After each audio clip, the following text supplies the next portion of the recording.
Alors les grandes lignes, c'est l'apprentissage du français. La clé pour l'intégration, c'est de maîtriser notre langue. Or aujourd'hui, on était sur un volume horaire d'apprentissage de 200 heures, donc on va passer à 400 voire 600. On va aussi travailler pour les personnes qu'on appelle non lecteurs, non scripteurs, c'est-à-dire des personnes qui n'étaient pas scolarisées dans le pays d'origine. On va aussi en deuxième axe mobiliser les capacités des personnes, c'est-à-dire de ne pas être dans des offres de dispositifs, mais de réfléchir avec la personne à l'élaboration d'un projet de vie en France, dont la dimension professionnelle.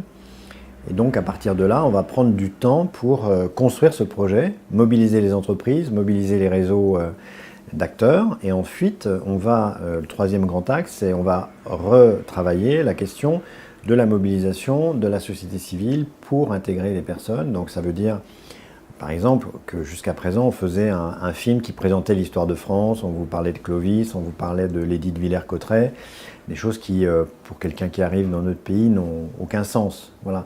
Donc plutôt, ce qu'on va faire, c'est plutôt dire, on va vous proposer d'aller à un conseil municipal, on va vous proposer de visiter la ville, de voir avec un monument, une église, un château, c'est quoi l'histoire de notre pays. Voilà, en gros, et la nouvelle méthode de travail, c'est d'avoir cette approche intégrée, c'est de sortir d'une approche classique dans l'administration.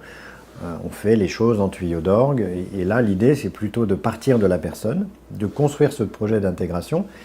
L'intégration, c'est un parcours, c'est pas une assimilation, c'est pas perdre son identité, c'est simplement être bien dans la société française en acceptant aussi de respecter les valeurs de la société française. Je pense à la laïcité, je pense à l'égalité femmes-hommes et à toutes choses qui font que les Français qui accueillent sont en droit aussi d'avoir, je dirais, la demande pour que les réfugiés soient insérés dans la société française qui respecte nos valeurs.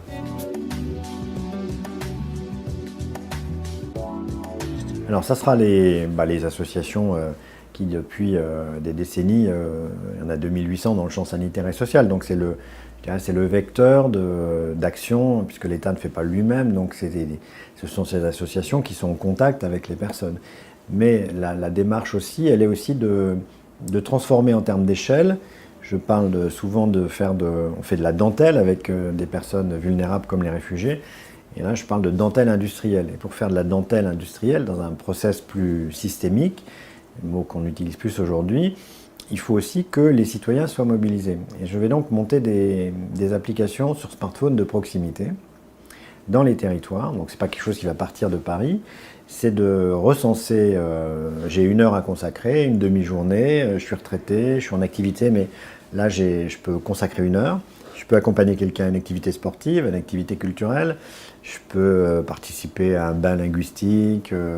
Et donc c'est aussi de renforcer le travail des associations. Et on reviendra peut-être sur le rôle des collectivités locales. Je pense que c'est important aussi de mobiliser les citoyens eux-mêmes. C'est-à-dire qu'on est dans une période d'inquiétude de la population par rapport aux migrations.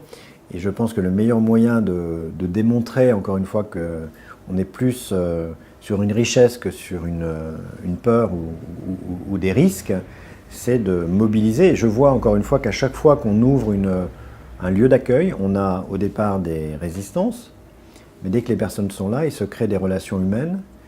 Et en Alsace, par exemple, dans un petit village alsacien, la personne qui était la plus hostile, une personne âgée, est devenue dans le village papa gâteau pour les réfugiés, parce qu'il s'occupe des enfants, il les emmène à des activités. Donc je pense que l'engagement citoyen, c'est aussi un élément de mobilisation démocratique, de retrouver l'hospitalité et donc de lever nos peurs.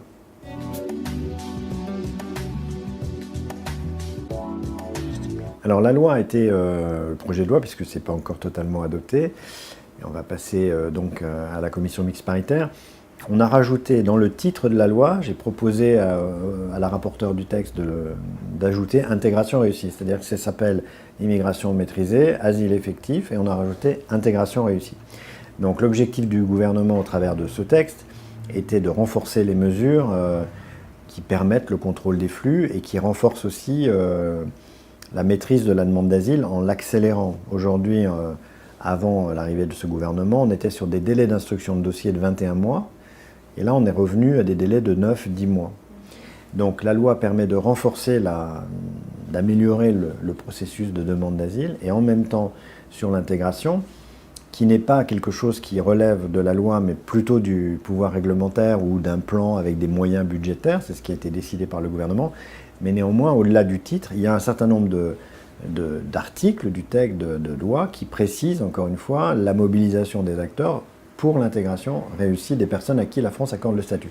Donc la loi a été l'objet de nombreuses controverses, mais néanmoins, elle est sur la même ligne que ma mission, c'est-à-dire une ligne qui peut parfois être une ligne de crête, mais entre des mesures de fermeté et de régulation des flux migratoires, et en même temps des mesures d'intégration des personnes à qui la France accorde le statut et qui jusqu'à présent n'étaient pas forcément bien insérées dans la société française.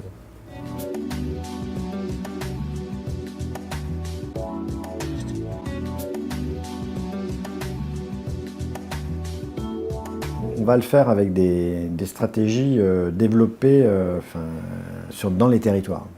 C'est-à-dire que je crois l'avoir déjà dit, ce n'est pas depuis Paris qu'on va organiser une intégration ou qu'on va organiser des parcours d'intégration. Donc j'ai commencé, je suis allé déjà à Bordeaux, à Strasbourg, je vais travailler avec l'ensemble des grandes métropoles françaises à la déclinaison territoriale de cette stratégie nationale. Pour cela, le gouvernement a mis des moyens budgétaires, donc je vais pouvoir discuter avec des collectivités, avec des moyens, que ce soit en termes d'ingénierie de projet ou en matière d'action concrète sur le français, l'accès au logement, dans une mise en perspective aussi que je n'ai pas dit en introduction, mais on est dans ce qu'on appelle le droit commun de l'action publique. C'est-à-dire qu'il n'y a pas une politique de discrimination positive, on ne fait pas plus pour les migrants qu'on fait pour les autres dans la République. Donc on est sur des publics vulnérables qui ont des caractéristiques propres compte tenu de leur parcours de migration. Ils peuvent avoir des problèmes de santé mentale. Donc on va tenir compte de ces problématiques propres à ce type de population, mais on ne va pas faire de politique coupe-fil, de politique dédiée. Donc le logement, c'est difficile pour l'ensemble des Français dans les zones dites tendues. Donc il n'y aura pas de coupe-fil, il y aura du travail avec les bailleurs sociaux, les propriétaires privés, pour insérer les réfugiés dans le logement, mais comme tous les autres publics vulnérables. C'est ça le message qui me paraît le plus important, c'est de ne pas laisser penser ce qui circule sur les réseaux sociaux, qu'on en fait plus pour certains que pour d'autres. Donc voilà, il ne faut pas opposer les publics. Et ce que je voudrais encore une fois, c'est qu'au travers des collectivités locales, on ait cette action de proximité, d'explication, et que les Français se rendent compte encore une fois qu'on est face à des personnes vulnérables, que la France accueille et qu'il faut traiter dignement dans la société française.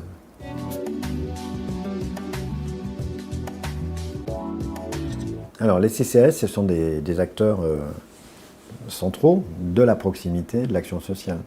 Donc j'ai déjà en 5 mois fait une quinzaine de déplacements. À chaque fois, le CCAS est présent. Il est présent soit en tant qu'acteur, parce qu'il peut gérer lui-même des structures d'accueil pour migrants, mais la plupart du temps, il va être acteur de domiciliation, il va être acteur de l'accompagnement vers l'emploi ou vers le logement. Donc pour moi, en proximité, il y a bien entendu les autres acteurs avec leurs compétences, le département, la CAF, tous les acteurs qui vont être sur l'accès au droit, mais le CCAS, c'est un peu le point de référence du territoire. Et les élus locaux sont, je le disais pour les métropoles, mais je vais avoir un travail avec l'ensemble des élus de proximité pour essayer là aussi d'inverser une démarche qui a été trop longtemps ces dernières années où l'État va repérer un lieu vacant et va mettre une famille à tel endroit. Le maire le découvre la veille ou quelques jours avant. Là, je préférerais qu'on parte d'un recensement de collectivités volontaires, d'élus qui ont envie de s'engager et d'expliquer à leur population pourquoi ils le font. Et à ce moment-là, on aura une beaucoup plus grande chance d'insertion dès lors que le tissu local, et bien entendu les CCAS, contribueront à l'accueil. Alors il faut pas non plus... parfois on me dit mais pourquoi vous ne mettez pas les personnes, vous ne leur proposez pas d'aller en milieu rural, mais s'il n'y a aucune activité économique, s'il n'y a pas de solution d'intégration durable par l'emploi, ces personnes vont se retrouver dans des impasses. C'est ce que l'Allemagne a connu avec le grand nombre de personnes qu'elle a accueillies, qu'elle a réparties dans des territoires ruraux, et 3 ans après, si c'est trop éloigné de l'emploi, les personnes n'ont pas une intégration durable dans la société allemande. Donc voilà, je voudrais être sur ce travail de dialogue avec les collectivités locales, de co-construction. C'est un sujet difficile, mais je ne vois pas pourquoi, si on met de l'intelligence et de l'approche républicaine, on n'arriverait pas à trouver des solutions.